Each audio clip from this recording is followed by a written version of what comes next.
Hello, everyone. Happy Monday. God, it's Monday. Okay. Happy week off to some of you. We're back with our next chapter discussion for the book Caste by Isabel Wilkerson. We have some great guests on tonight. We're going to be talking about hierarchy and front lines. Give some examples of the things that people are dealing with. I think not especially, just like always, it happens that people deal with these things in the news in real time, depending on what's happening in our country. We'll be covering chapters 22, 23, and 24 today. And I'm going to bring on our guests now so that we can get started on the conversation. And we're always going over an hour because there's so much to cover. We'll try to stick to it as close as possible. Okay, so let's have Richard McCrow come on now. Thank you for joining us again. He's been here every week since the beginning. Hello, Richard. And then this week we have Mr. Calvin Moore. Showing off the book. Calvin Moore is joining us again today. Thank you for joining us. I know it can be hard after a long Monday to then jump on and have these draining conversations. So I appreciate you. It's great. It's invigorating. Thank you for having me.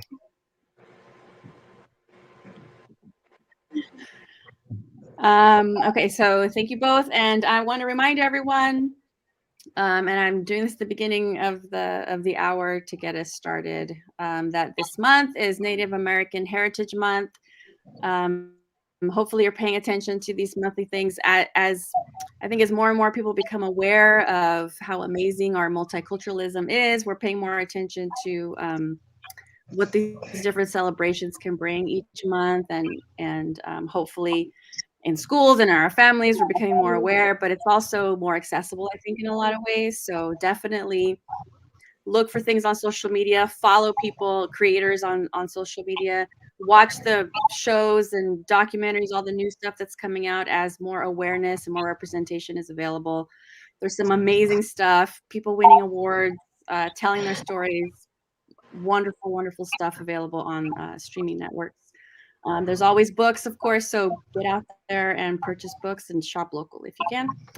And then I want to say thank you to Keith Woolridge, who has sponsored this season, donating books for us to send to students, and they're following along with us. So thank you to Keith.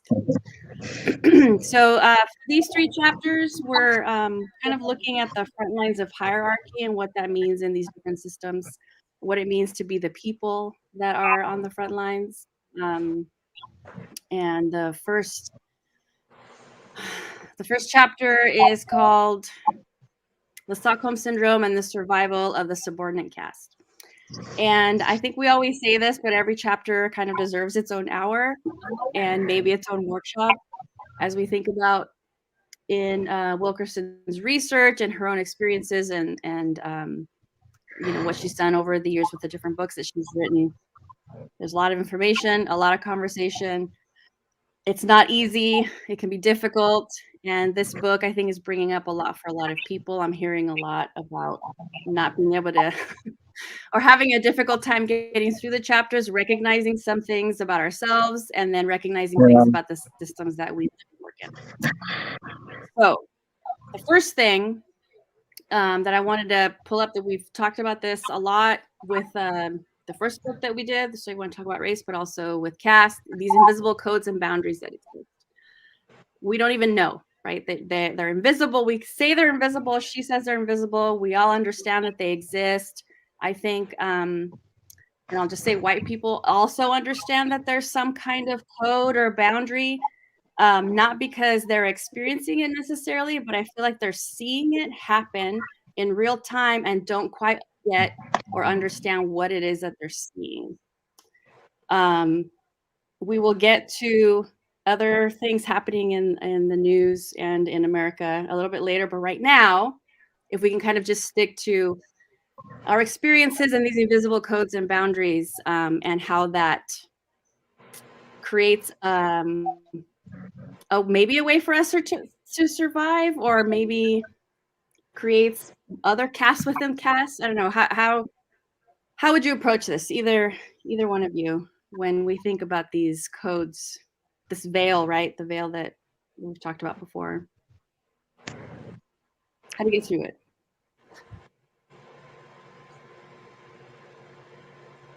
Who wants to go first? I'm sorry. I hear the audio. I was trying to correct something here. Oh, there we go. I was having technical difficulties again. But I want to hear. The last time we were on, I felt cheated because I didn't hear Richard talk at all. I feel like I talked too much. So I definitely want to kick it off tonight for sure. I want to hear what you have to say and what you think.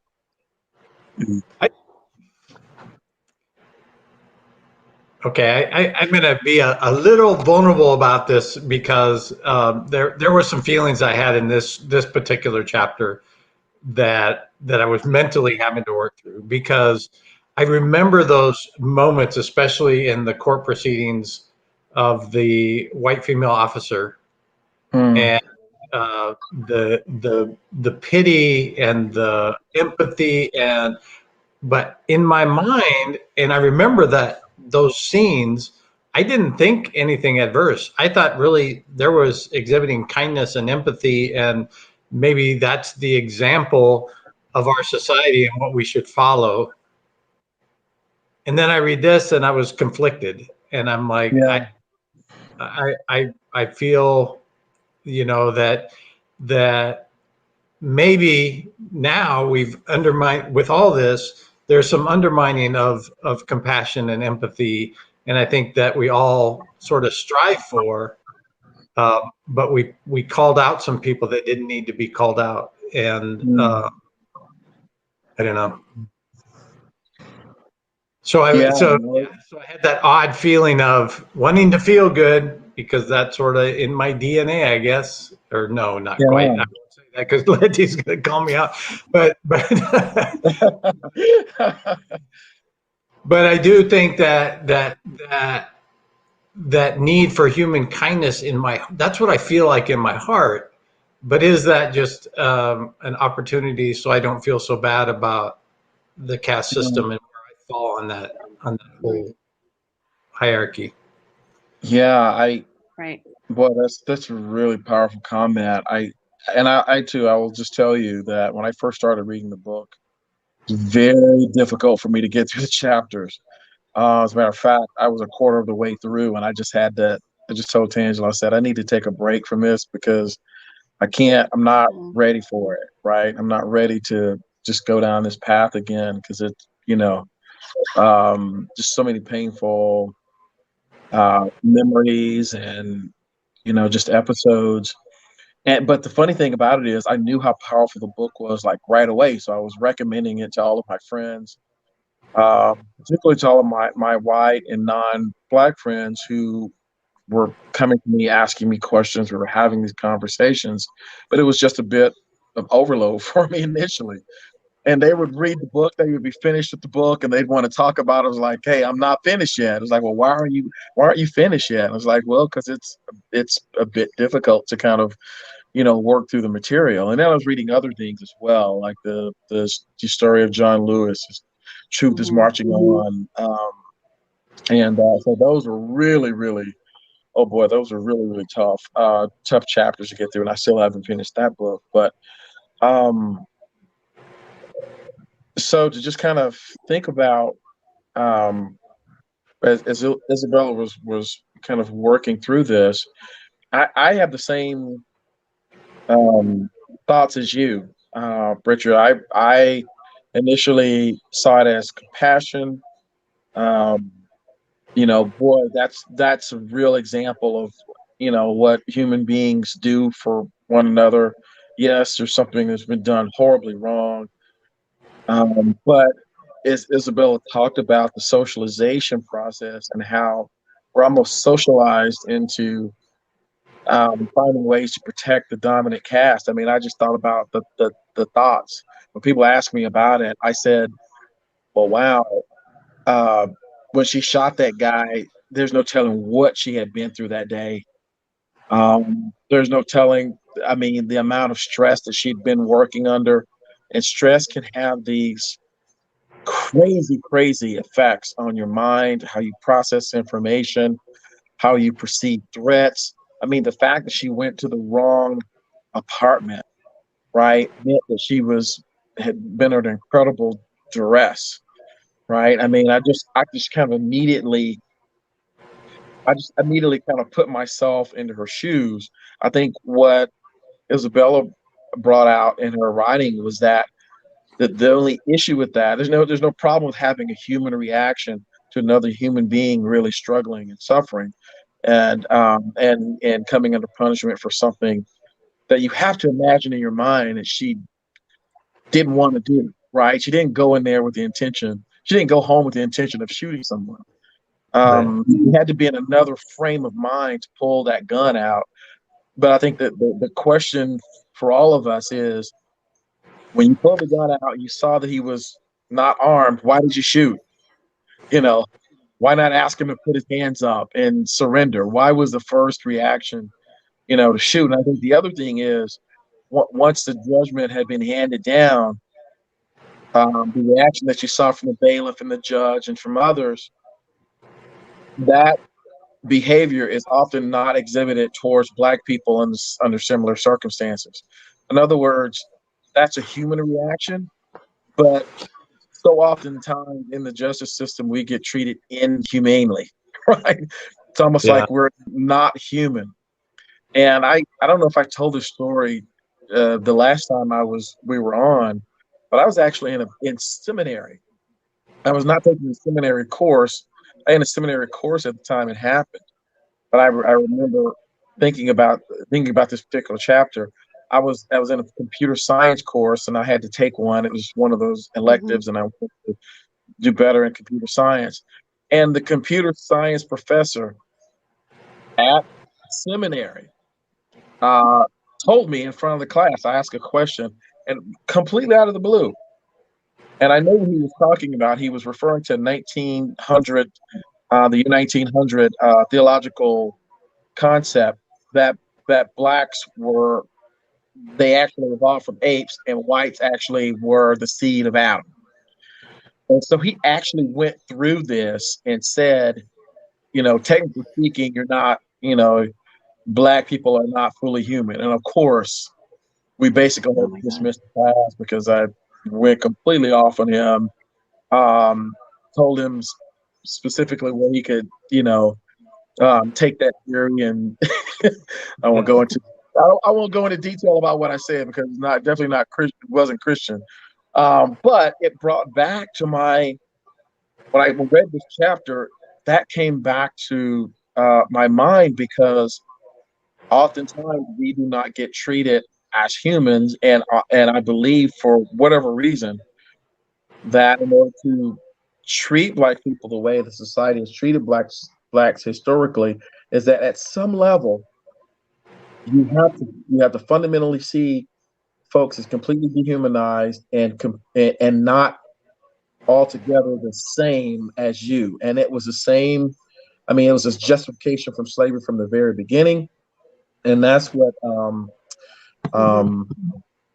Brian Stevenson calls the narrative of racial difference, and that's what permits dominant group to treat other groups differently and be okay with it as far as their conscience is concerned. And I'm not saying, I'm painting with a broad stroke there, not I'm just speaking very generally. Of course, everyone in dominant group doesn't believe that, but historically, in broad terms.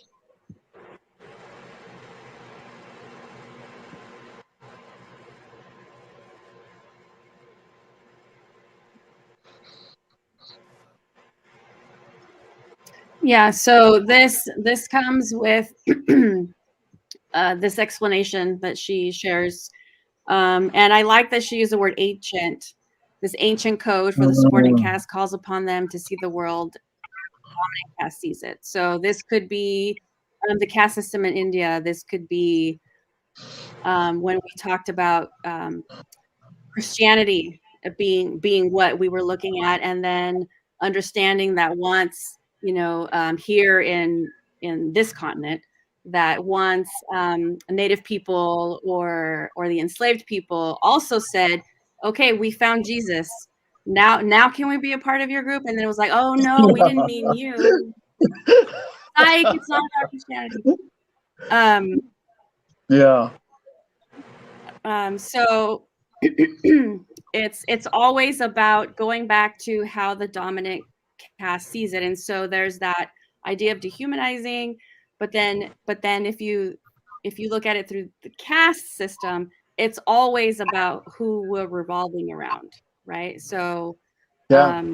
because when you talk about class, you talk about race, it could be the economics. So there's all these different ways that it always comes back to what whoever the dominant caste, and whoever's the most center, right, would be, super wealthy white people, or other super wealthy, and I'll just say it, lighter skinned people. So it's just, where does the focus come back to? And the rest of us are supposed to just be like, oh, it's part, like Richard, you're saying part of the DNA, but that's kind of like, if you want to just look at the way the society's built. Yeah. Yeah, but globally, right? I mean, oh my God. Okay, so this next topic, and I think I'm looking at my messages. Okay. The next title card is the justice system, and we kind of talked about this a little bit. And this might take up the whole rest of today because of what's been happening recently in Wisconsin. But at London on, because he's joined us now. So London, I hope you're ready. London McBride, everybody. Yay. Thank you for joining us. Hey, London. Hey, London. Hey, what's up, y'all?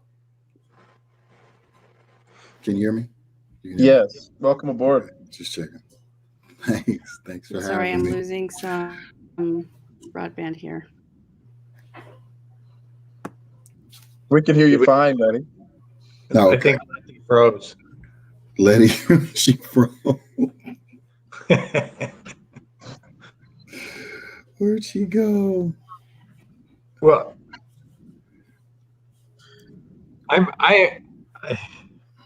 the timing of this chapter is sort of amazing, right? Because of what happened yesterday. Yeah. Yeah. I just some quick observations on yesterday. I thought it was very telling that the judge dropped the slam dunk charges, right? It's okay. The law doesn't really apply to you in this regard. Yeah. I just kept thinking to myself, how can it be legal to kill someone with a weapon that is illegal for you to even have possession of?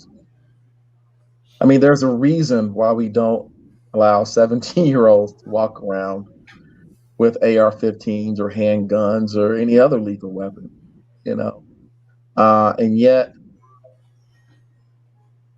even though it was obvious that those laws were broken, the laws that he could not influence at all, he just dismissed. I mean, because the jury would have found him guilty of those charges had they been allowed to remain there. He was underage. He was in possession of the weapon, crossed state lines with the weapon. So at the very least, he should have been found guilty of those two charges, but he was not. And it's just, I mean, in your mind, I mean, growing up Black, I mean, even going back to what happened to Mr. Floyd, I mean, that was a shock to, the dominant group in America and around the world, because they don't live that existence. But not really a shock to Black people, it's a shock to see it. But happens all the time. We just haven't had cell phones and cameras that could then be uploaded to the World Wide Web and broadcast internationally. But it's been happening in our communities. I mean, because at every stage, at the suspect stage where you're possibly suspected of a crime, at the apprehension stage where you could possibly be arrested for a crime, at the booking stage where you could, be, qualify for bail. I mean, adjudication, going all of that process at every single step in the criminal justice system, the deck is stacked against you. Black people know this, and everybody else knows it as well. I had a friend of mine, I think I've said this before, Richard, we were talking, that, someone asked a question, well, is the justice system equally fair to black people as it is to white people? And he, very good friend of mine, white guy, said, oh yeah, absolutely. I was like, really? So you mean to tell me if you're suspected of a crime, arrested, you go before an all-white jury, which most juries are in America, because black people get thrown off juries because prosecutors, they understand the power of implicit bias and they want to use it to their advantage and basically win their cases. I asked him, I said, so you going before an all-white jury, would you rather be a white person or a black person? Plain and simple. And we both knew the answer, regardless of his answer, we both knew what the real answer was. You do not want to be black going into a courtroom. It just, implicit bias is, and I just want, so when that trial started, I just knew, and I just said, my God, it's virtually impossible for a person of color to get a fair trial in this country, period. And there may be some cases where black folks are found, not guilty for, after being accused of something. But boy, the odds are really stacked. The odds are really stacked because of that implicit bias. And it's all, and a big part of it, of course, is socialization. That in America and around the world, in a lot of instances, we are socialized into believing that black skin is an automatic threat, is an automatic danger, and that criminality is automatically attached to the black skin.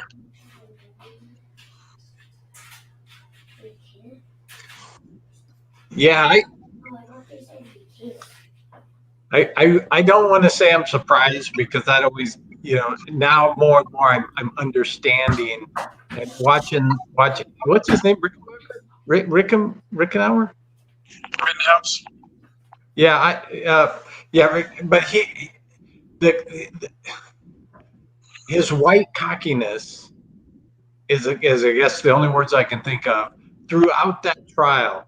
Even during his time of tears, you could just see it was just there. For me, watching it was like this: you fake son of a, and I just thought that. And then then he's back next to the judge, buddy, standing there trying to adjust videos and things like that, and and some of the stuff I hadn't heard about. I hadn't heard about the judge waiving the two charges, and I hadn't heard. Letty told me about pulling the name of a juror out of the hat and allowing the defendant to do that, and that kind of it's just a display of white privilege throughout, and being able to call them, not being able to call them victims, but you can call them rioters and looters. Yeah.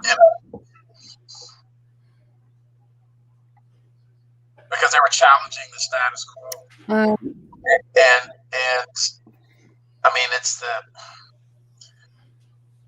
it's a system that empowers people to maintain the hierarchy.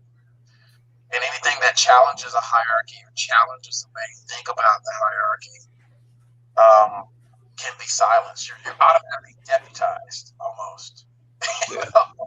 Yeah.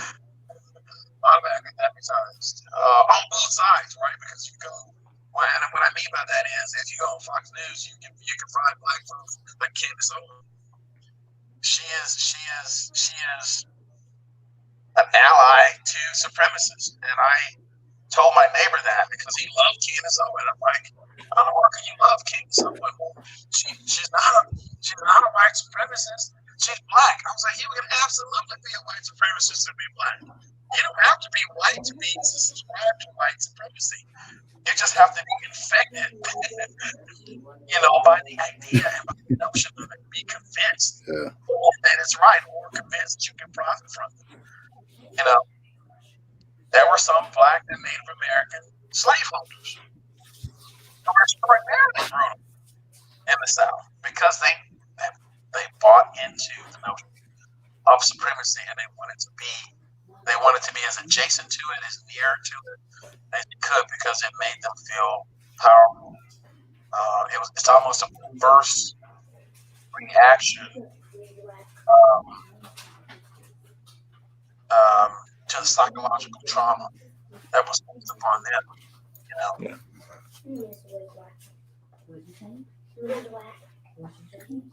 Hi, everyone.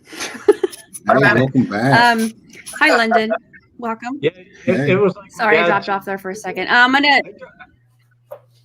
I know, and you guys keep freezing, so I hope that the broadcast isn't all crazy as we're streaming live. But I'm going to jump right in and kind of as a response to Calvin, what you were saying about your neighbor, because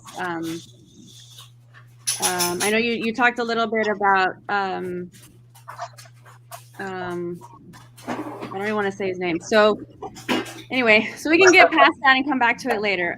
But I want to kind of talk about this because this idea that people of color also get wrapped up, that Black people also get wrapped in caste and can help uphold white supremacy is absolutely true.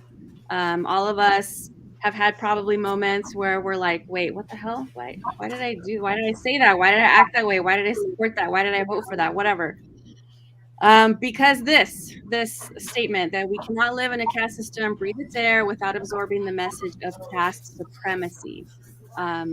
It just, the system, like we keep saying, the system is working the way it was designed to work. So unless you really are outside of the system, which, people on the margins that aren't impacted necessarily by these things that we, because we work in an office or we're in the justice system or whatever. It doesn't mean that they weren't affected by it at some point, but you look at the way the system is built, we're all breathing it, and we have to decide every single day that what we're doing is anti-racist, that what we're doing is fighting against white supremacy, that what we're doing really looks at what the dominant caste is doing and has done and will do in the future. Every day, every single day. So when we have conversations about Candace Owens, that we know what we're saying is this, that yes, she's a part of it. Yes, look at her behavior. Look, we have a checklist, a mental checklist. You can go down and start talking about it. So I'm glad you said what you were saying, because it kind of leads to this, that we're all in it. We're all in it always, 24/7. Yeah, I'm glad you mentioned Candace Owens, because I think that, there's 11 brothers and sisters in my family, and we're a big family, but very different political views throughout. They're and I love them all, but I do have family that gravitate to a Black person like Candace Owens saying, "See, this is what it is."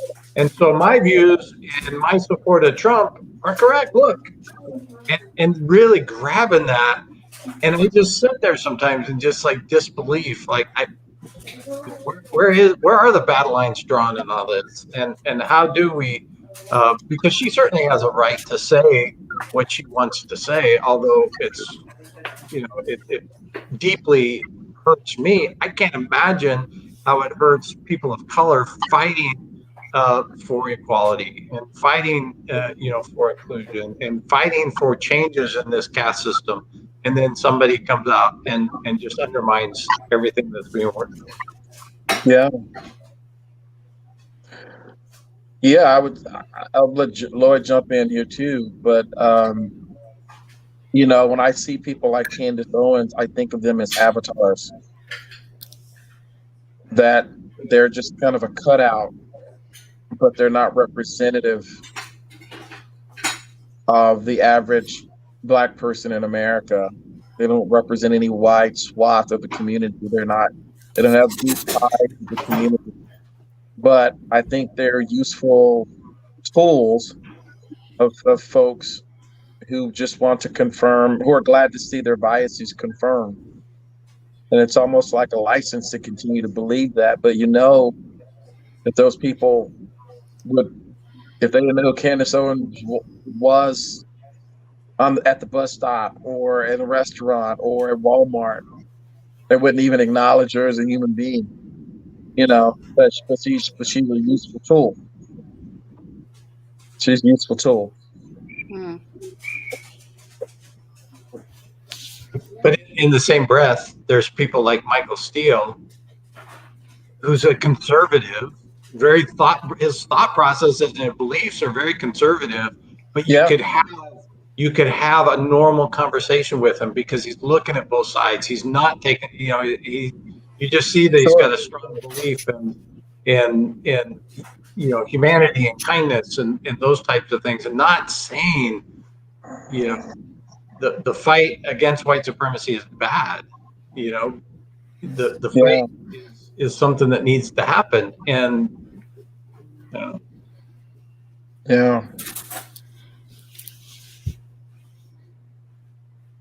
London?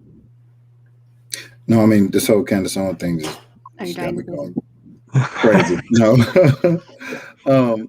But no, I think, I think it is true. It's like Candace, she is not speaking.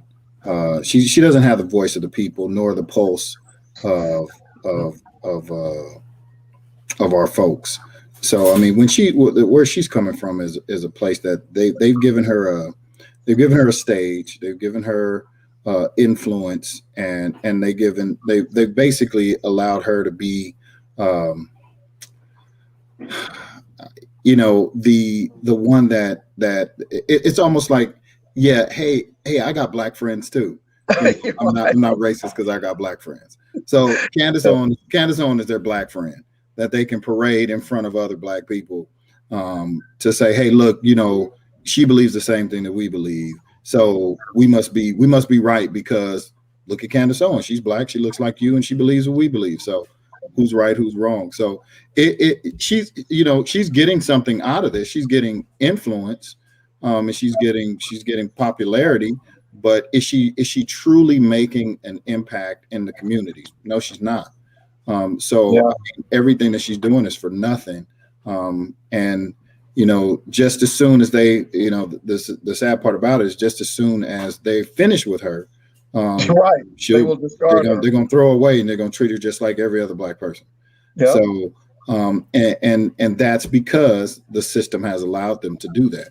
And there's nothing she can do to regain her status or anything once they get rid of her. So she is a tool, and once they finish with the tool, they will put it back in the toolbox or throw it away or whatever and look for the next tool. That's it. Yeah, I was thinking the same thing, that people who say, hey, look, Candace Owens is saying this and she's right and she believes we believe, they don't have any voice that would counter. I mean, just classic confirmation bias. Only looking for the voices that agree with what you already believe. And there's I think the thing is dangerous for us, and we're at a really dangerous spot. Okay. Sorry if I'm interrupting because I can't hear what you guys are saying. Sorry. I turned off my camera. I think that I think I heard what London was saying, and again, if I'm interrupting, I'm so sorry. It's just a bad Monday.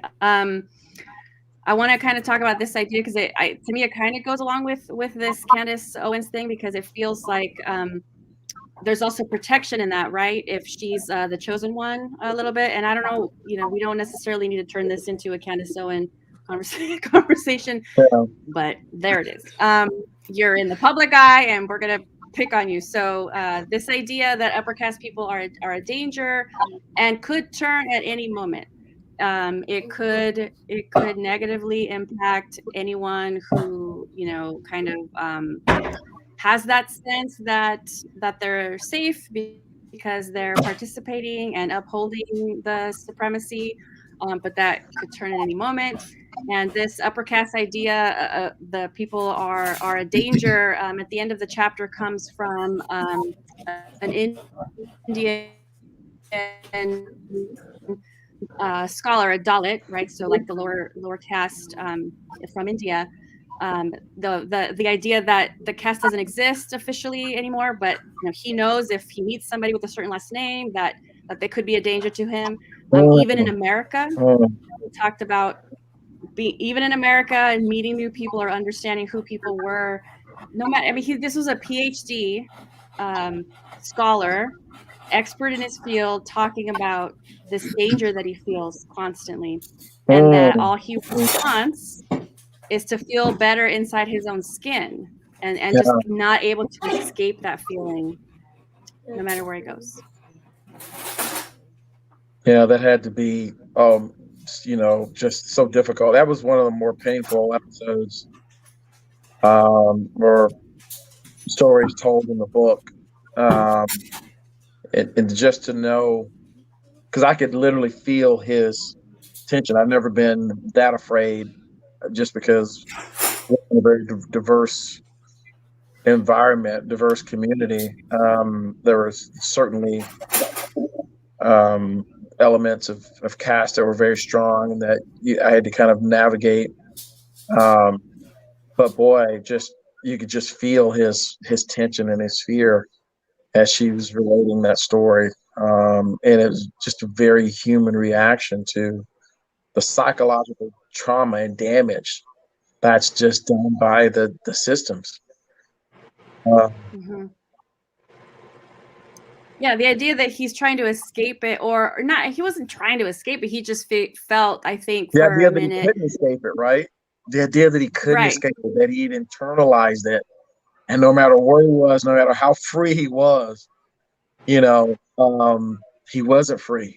He'd come all the way across, the oceans and America, and trembled at the sight, of someone in the upper caste. It's just shows you how powerful it is.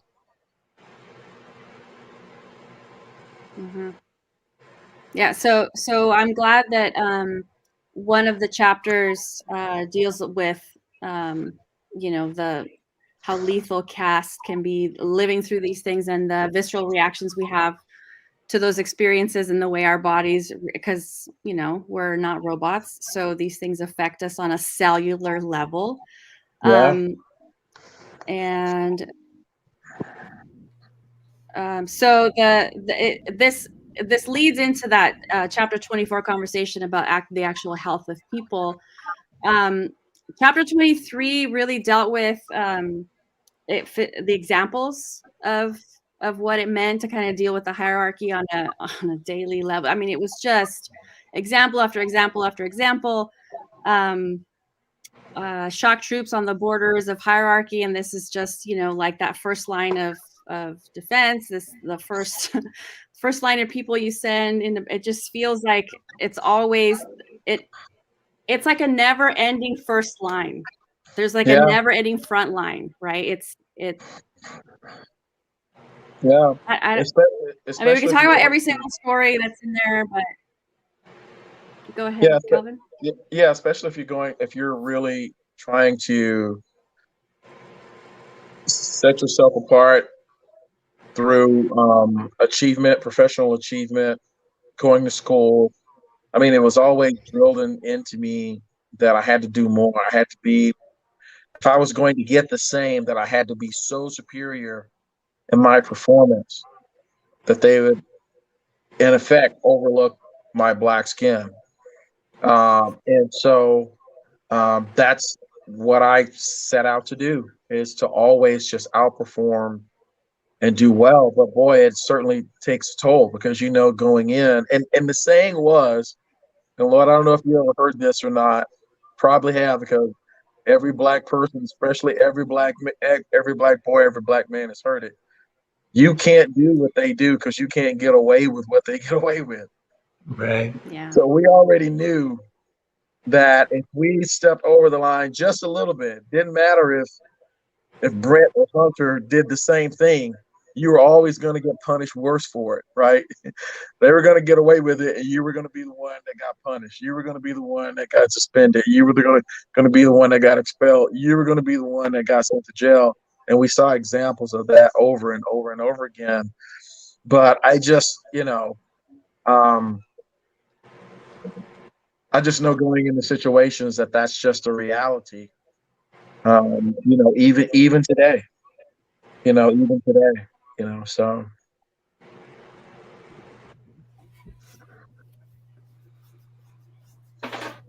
That's so true.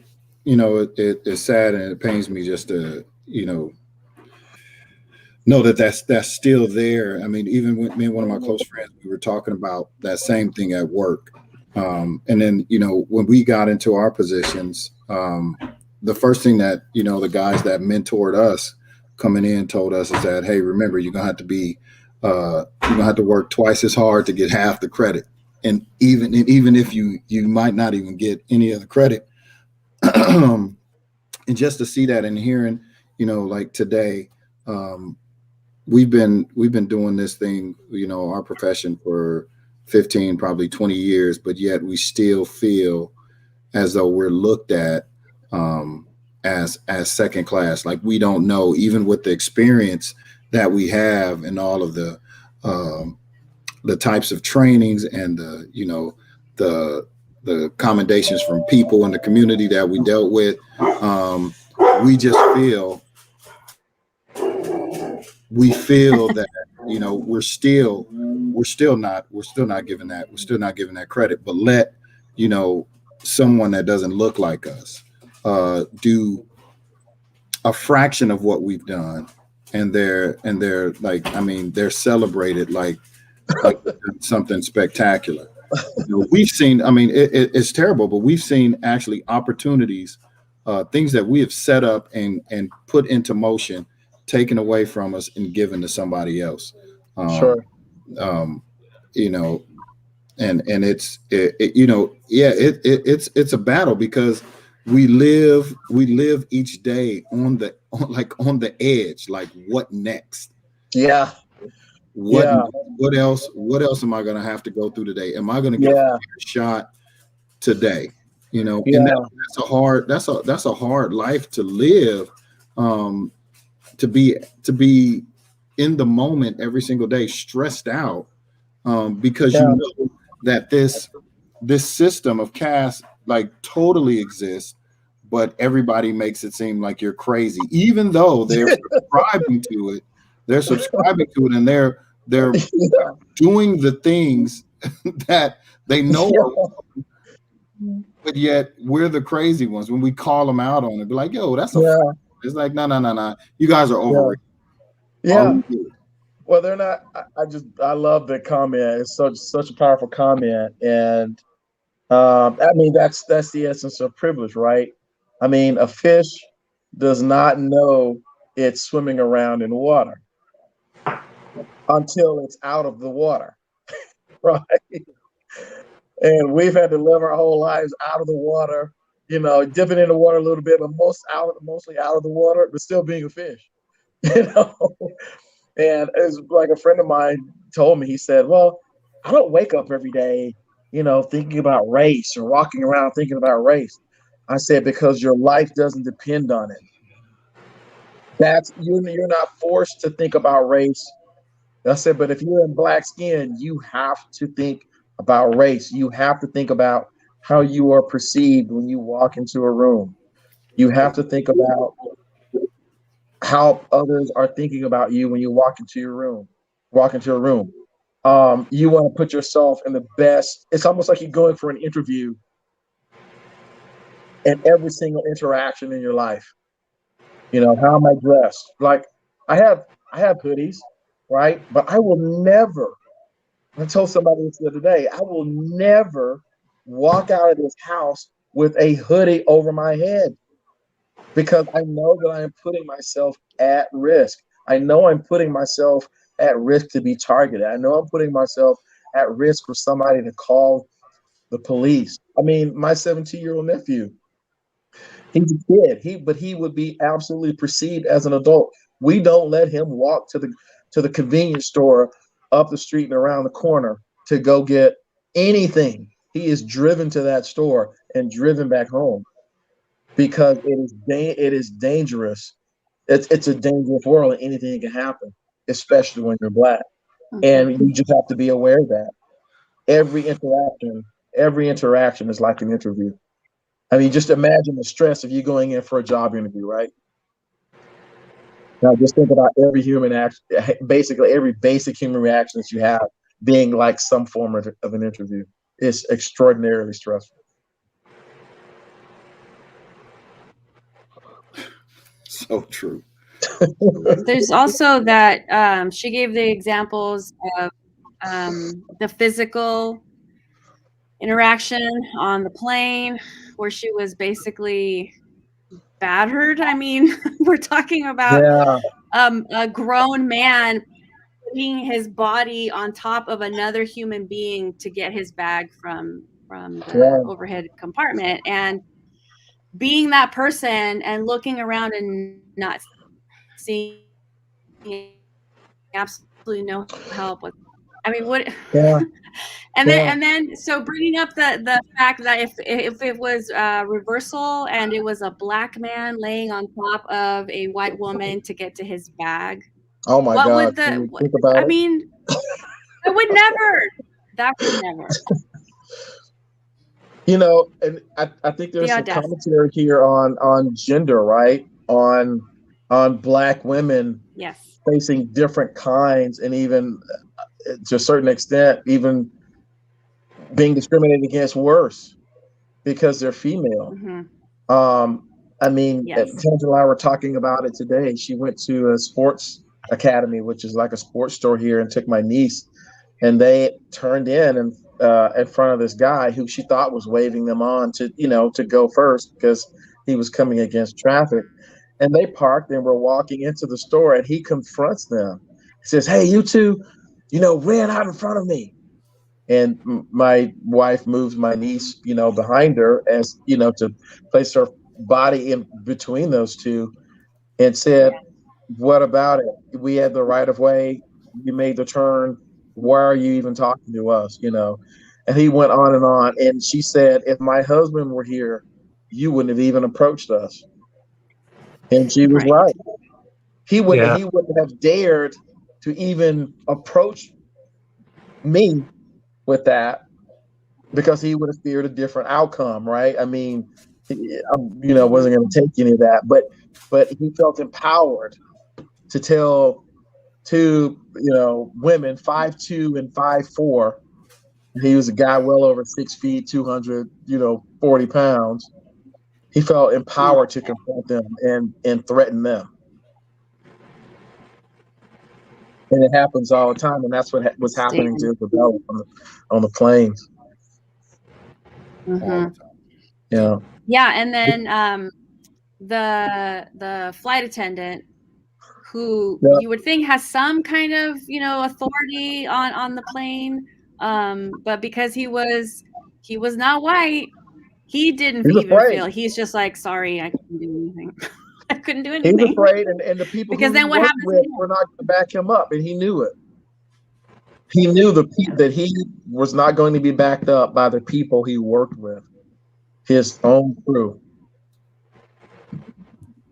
I've had to stare down a few flight the front attendants lines. my time too, and I'm sure you have as well, Lloyd. Especially if you're flying first class anytime, and I don't fly first class that often, but when I do, it's always a surprise. Oh, you're sitting here. Yeah, I am.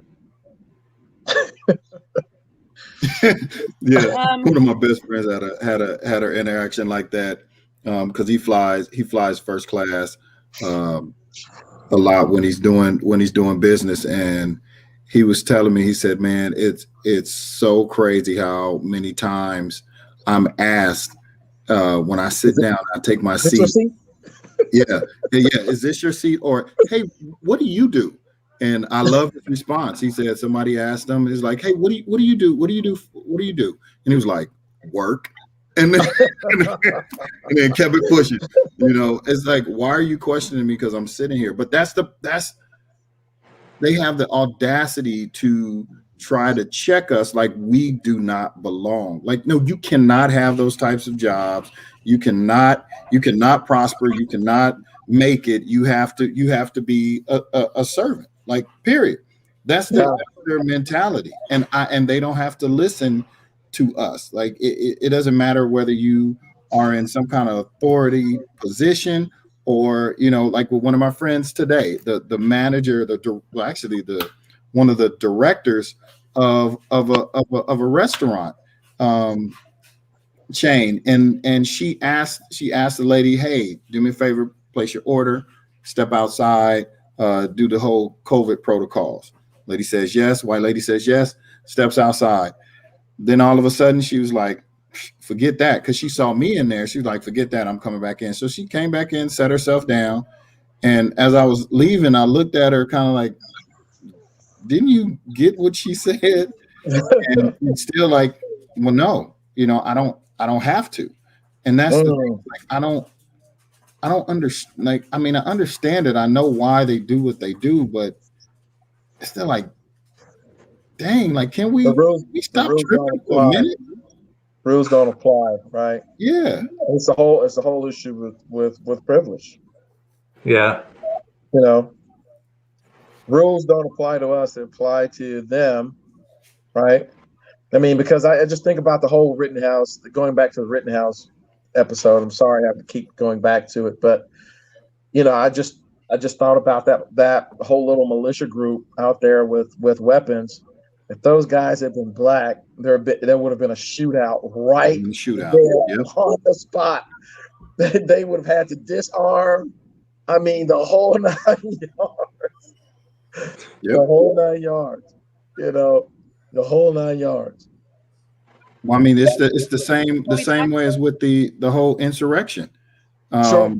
It was like it's peaceful. You saw what happened with the Black Lives Matter protest before that. It was a peaceful Everybody protest, and their mama was remember? out there. It was a peaceful protest, remember? Yeah. Never mind the cops getting killed and beaten.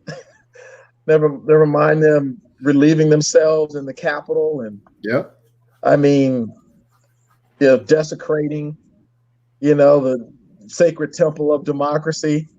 But they don't care about democracy. Let's a little commentary on not only our political discourse, but what we actually believe in this country. The supremacists do not believe in democracy. They believe in of power in the racial hierarchy, and that is it. And they will kill you. They will kill you if they think for 1 second that is being threatened. They will kill you. And we're seeing it now. We're seeing it now. Yeah, and the supremacists were celebrating because basically the Rittenhouse trial said, "Hey, you can do it and get away with it." This validates your thinking. This validates your behavior, but more importantly, it validates your position in the hierarchy. The judiciary, if nothing else, is still judicial branch is still on your side. Yeah.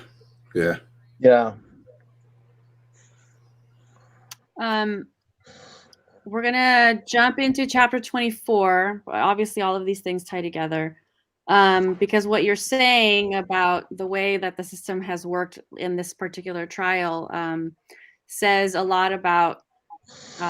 She specifically uses examples of caste killing people.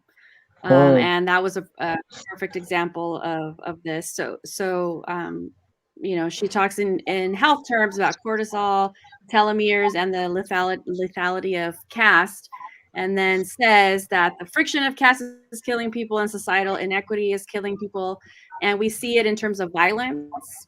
And that case was a perfect example of actual physical violence when people make choices to commit violence, and how that plays out, because prejudice itself can be deadly. But then she also starts talking about our physical well-being, our physiological reaction to stress, and you know what microaggressions can cause, what the prejudice can cause.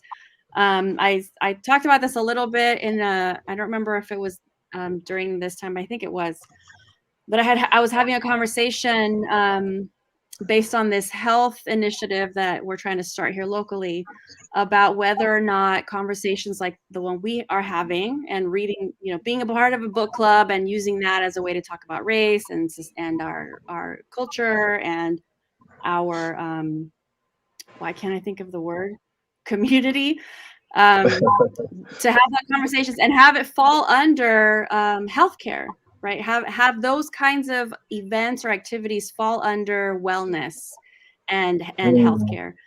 And obviously I see a connection. We're having these conversations all the time. I'm reading about it. I'm seeing it happen. We feel it. I feel it in my reactions to things. So it feels like it's affecting my body. So I can only imagine what it's doing to other people's bodies. Yeah. If we know stress causes cancer, then it only makes sense. But the response was that they didn't quite see that it was fitting under health, like a health and wellness program.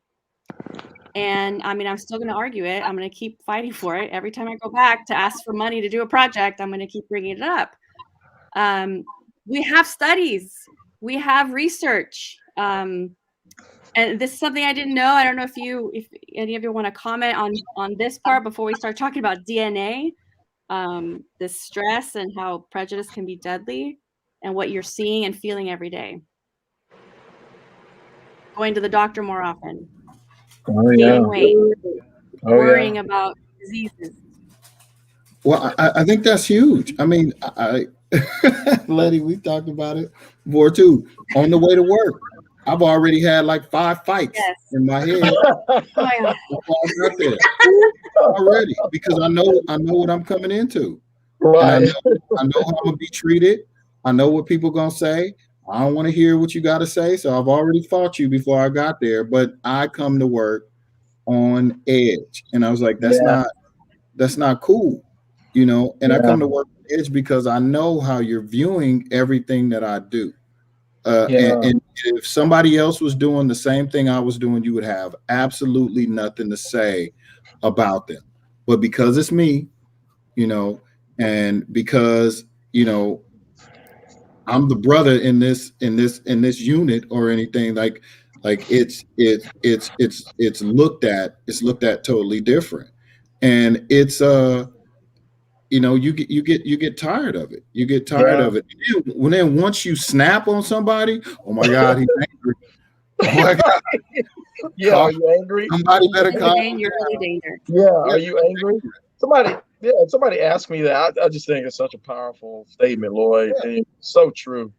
And I was going back and forth with some alumni of the college that I went to, and we were just going at it, and I was just telling them, I mean, and they just could not take the truth. They could not handle specific examples, what was going on, why they were wrong, why they were believing the way they believed, and why, and what was reinforcing it.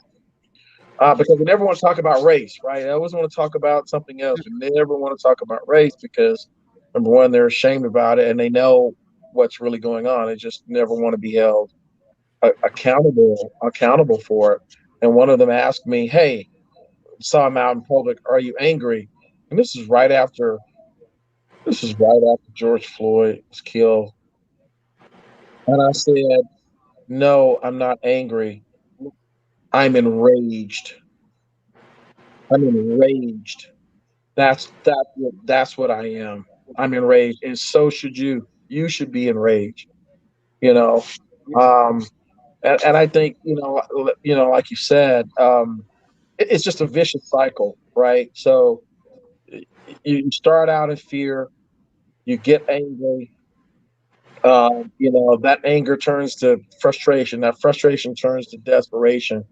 And by the time you pick yourself off the floor and you resolve like to move forward, you just build more and more persistence, more and more resiliency. And then you learn to strategize, right? Because it then becomes about survival. But then the cycle starts over and over again, right? So like you said earlier, we're waiting on the next thing. We're constantly waiting on the next crisis and to be flung back into that same vicious cycle of fear. And because if it happened to him, it could happen to me. And darn it, why is it still happening? Because so you go to anger, and then you get frustrated, and then you're desperate, then you're exhausted. That's the one I left out because exhaustion really, really sets in. And I had a friend of mine ask me about it. She's an ally, a white sister, asked me, "Hey, listen, how are you feeling?" And my thing was, I'm exhausted. I feel like I can't even fight anymore, And then you muster up some more strength, and you just kind of throw yourself back into the fray again, hoping that the next round you can make a difference, and hoping that somehow, some way, justice will be served, and people will wake up and realize what's going on, And instead of dodging and hemming and hawing over things like critical race theory, and just distractions, right? And there's nothing wrong necessarily with critical race theory.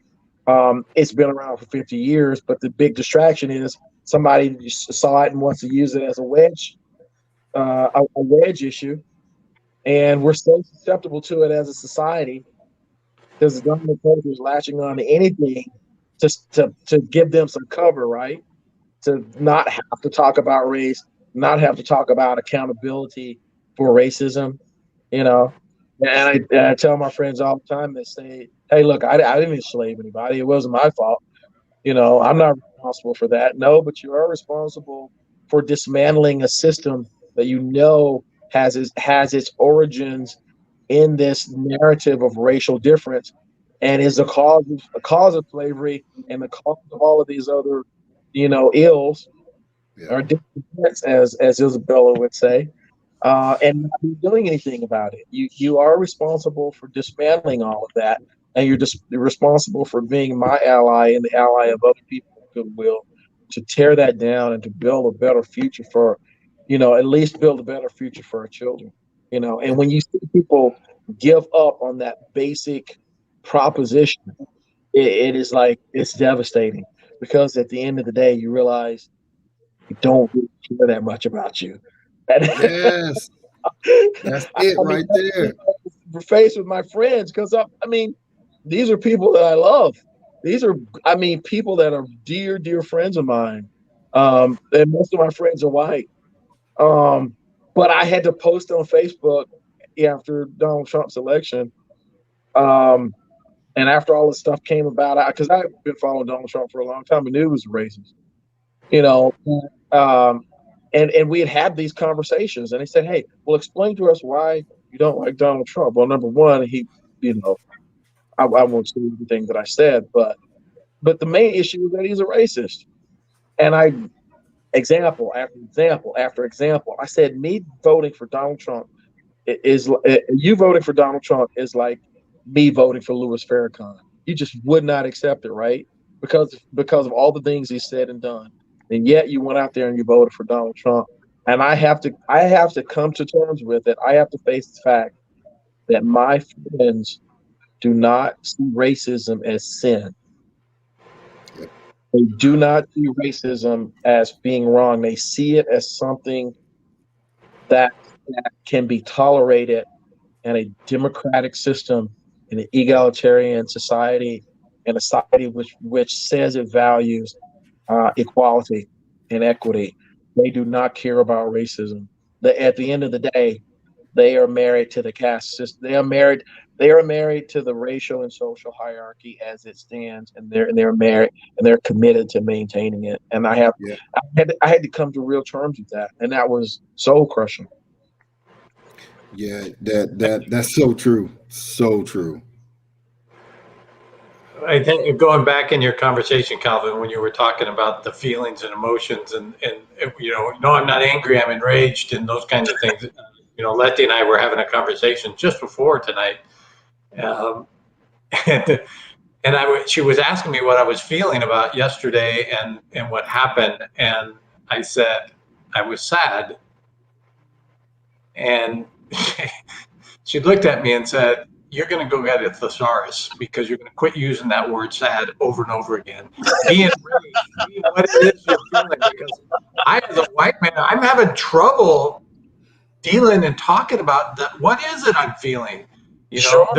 And I loved listening to you because I thought, yes, I'm starting to feel these different emotions, being enraged, being angry, not really understanding even how I feel, just knowing that I know something's not right and I'm frustrated and I don't know how to deal with it. So I appreciate the conversation because my feelings, my actual being is changing. I don't know, maybe I'm going to die early because of the emotions of it all, but I can feel that things are absolutely changing in my heart. And when I read these things and when I hear these things on the news, I got to get beyond being sad. I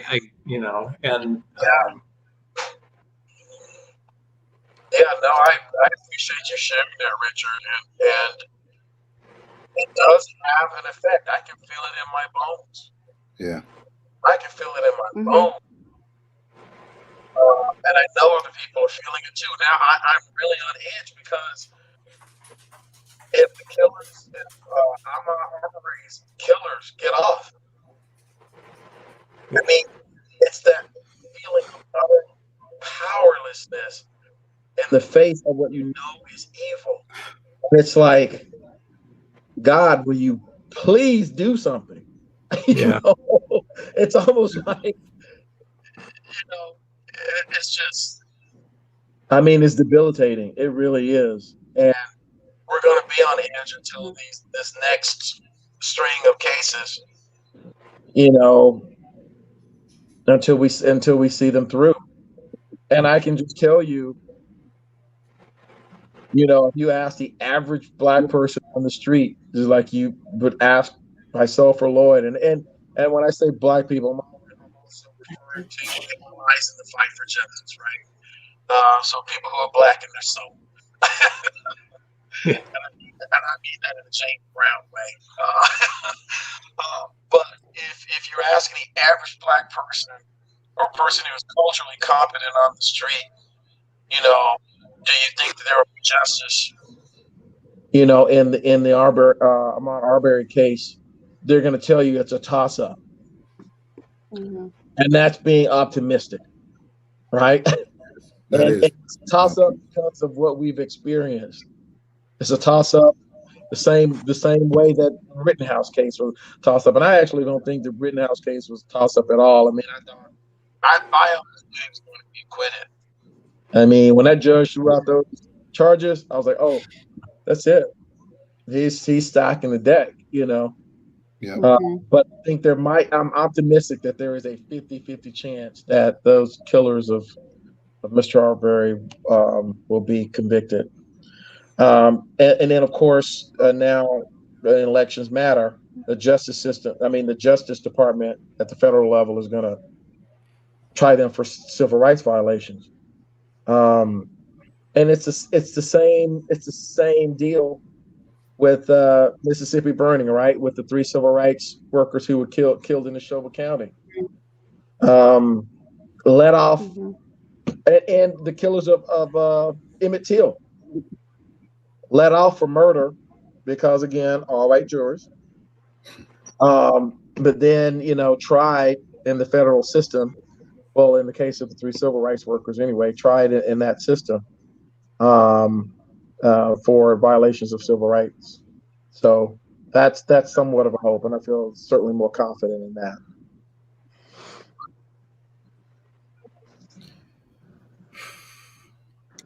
I think that part of that issue is that 50-50 toss-up, that regardless of what the outcome is, it's not going to be surprising to a lot of people.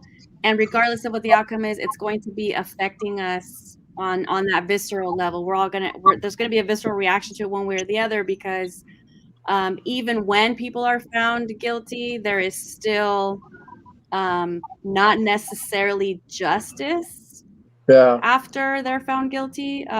So there's always like that, okay. Right? Oh, great. So now they have a record. Like, who gives a shit about that? Like, nothing else changes.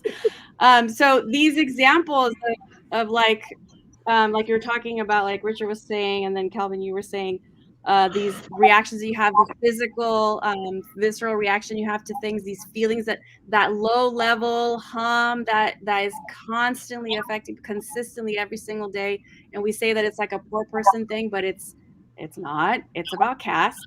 And the research that's done that connects all of these things listed here, the arteries being affected, the inflammation that happens in our body, heart disease, visceral fat around our organ, the diabetes that sets it, all of these things physically can be physiologically connected to the stress, the prejudice, the discrimination, the microaggressions that happen every single day. And our body reacts to these things.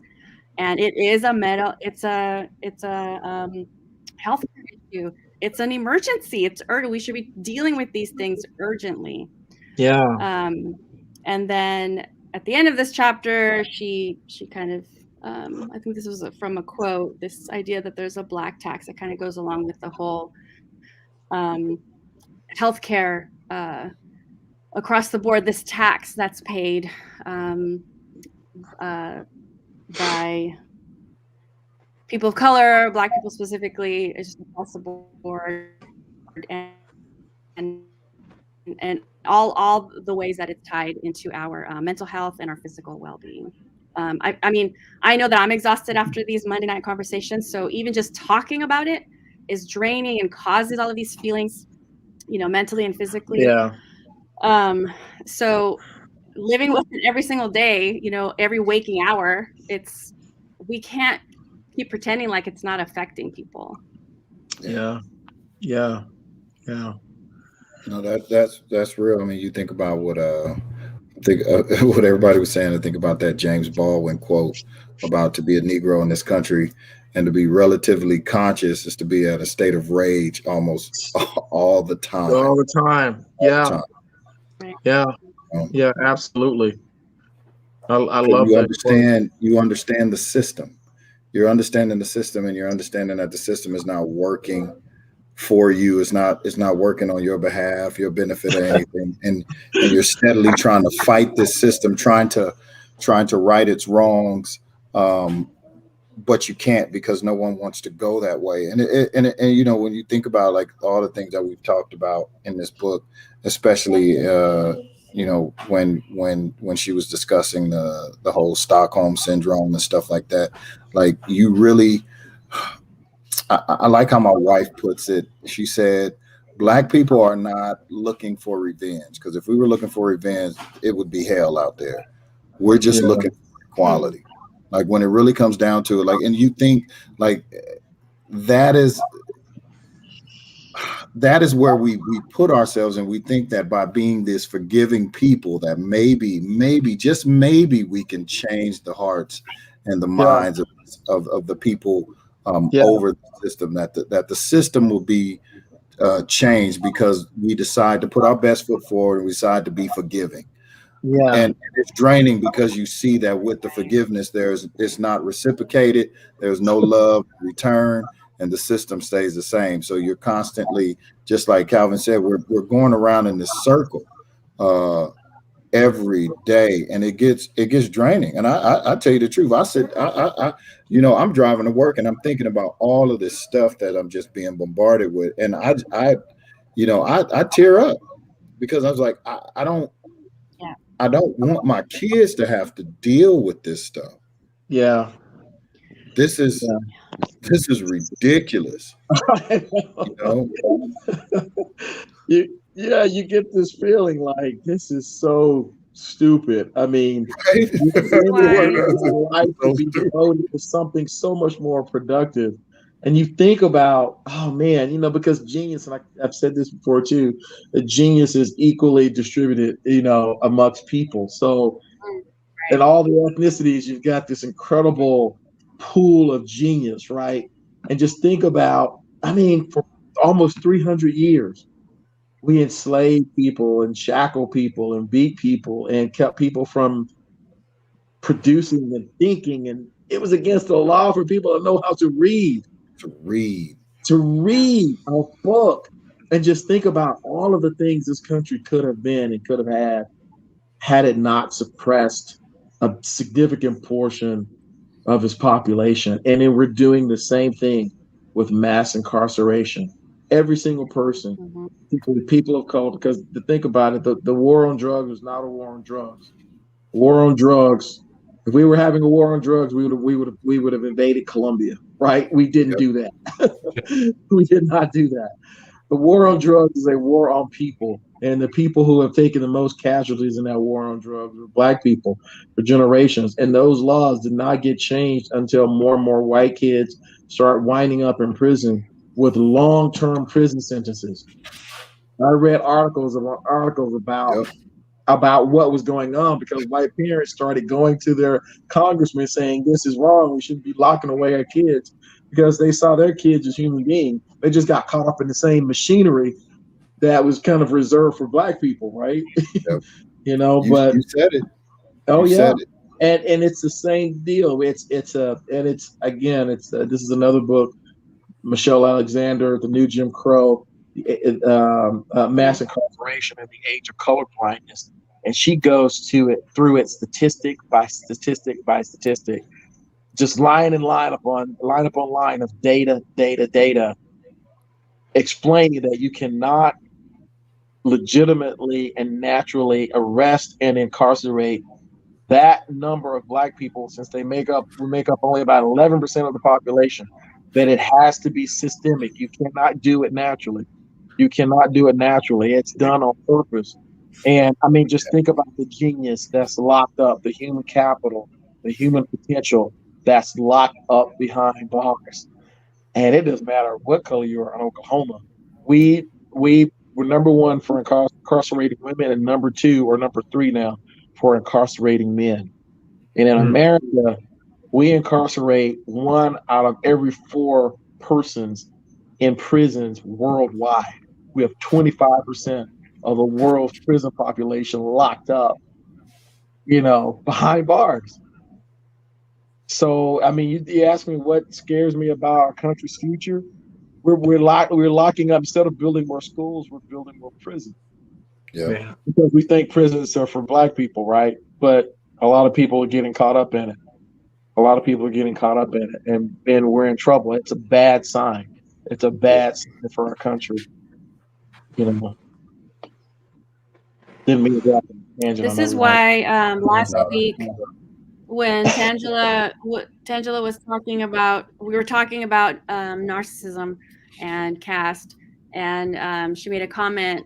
I think we were talking about giving people the benefit of the doubt, or extending grace or whatever. And we were both, nobody wants to say it like this, but you do kind of get to the point where you're like, you know what, no one's excused anymore. I'm not forgiving any behavior. Nobody gets the benefit of the doubt. No one's excused. I don't care who you are, where you came from. If you're contributing and perpetuating white supremacy and caste in America, you're on the shit list, and you better work hard to get off of it, because you're just here to be on it. I have the list. Amen. You just have to do it. For real. Any that's a long list too. That's a long list. Yeah, it is. Yeah, it is. You know, and here's the thing, that you know, people are earning their way onto that list. They're not they're not taking the handouts. They are earning their way onto that list. I mean, seriously. They don't know. I mean, they know. That is They don't know what's in the store. truth. Oh. We're closing out the session. Anybody have any last words? I'm going to share something at the end to kind of close this out. I actually shared it with all of you in an email. I feel like, honestly, if I share it now and then we try to get back into it, I won't be able to control the tears and the emotion, and I'd rather not do that. So that video. it's a difficult. Yeah, the video. I'm going to share that at the end as we close out, and that'll be sort of at the end of the show. People are happy. They're glad they can join on LinkedIn and watch the video or look her up online. But if you have any last comments. Can I share just a little bit of hope? I was sharing it with a friend of mine the other day, and I just said, there's a lot of hope in this because and we're always trying to recruit allies, but we have a lot of allies in this fight for justice and equality. And I think what was alarming to a lot of the supremacists was that when they looked on their TV and saw the Black Lives Matter movement, the majority of the kids, the young people out there, were not kids of color. They were white kids and Asian kids and Hispanic kids.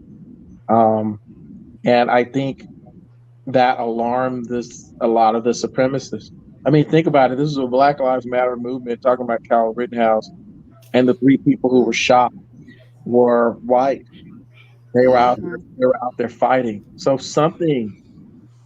George Floyd, I mean, he was definitely a martyr, but he changed his life, and his death changed something in America.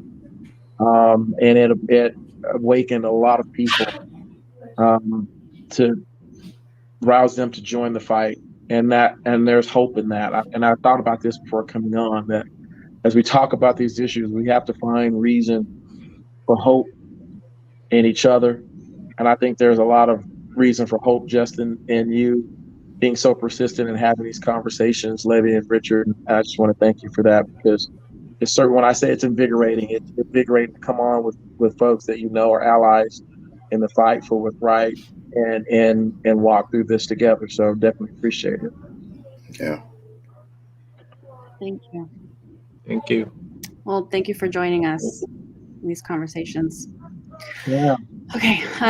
Anyone else? All right. I'm cutting everybody off.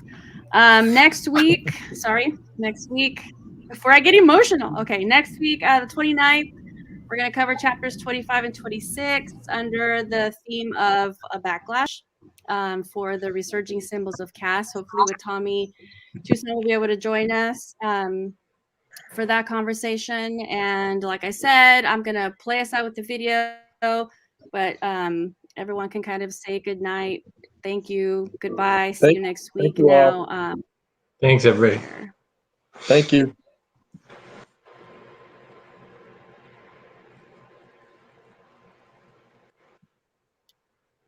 and sorry, I'm not doing this fast enough. Hang on. London, thank you. It was nice to meet you. I have a responsibility. Nice meeting you too, Cal. That aren't being said. It's a cool opportunity that I don't take lightly. There are very big, obvious truths that no one wants to say on TV, but I will. Now, just a few minutes before we started taping the show, Kyle Rittenhouse, the man accused of shooting 3 people during a Black Lives Matter protest, was declared not guilty on all charges. So I can't believe I have to say this, but